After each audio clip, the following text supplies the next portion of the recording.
त्यांचं हार्दिक स्वागत करायचंय आपल्या राष्ट्रवादीचा मफलर टाकून. त्यानंतर कृष्णा मडिवाल शिळ वार्डाध्यक्ष. नमस्कार.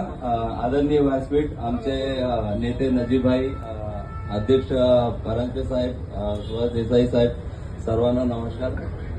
मी आज राष्ट्रवादी काँग्रेस पक्ष अजित पवार गटात प्रवेश करत आहे.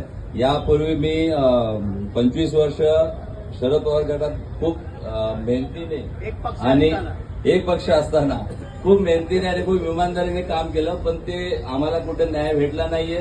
आता आमची अपेक्षा आहे नजीबभाईकडून, परांजपे साहेबांकडून, याच्या पुढे आम्ही जे आज नवीन पक्षात प्रवेश करत आहे, मी देवाच्या आधी प्रार्थना करून शपथ घेतो की याच्या पुढचं जे माझं कार्य आहे मी इमानदारीने एकनिष्ठाने अजित पवार गट यांच्यासोबत राहून काम करेन आणि पक्षाला कसं पुढे न्यायचं काम आहे, काय मेहनत करायची आहे ते यांचं साहेबांचं मार्गदर्शन घेऊन पूर्ण करेन. नमस्कार.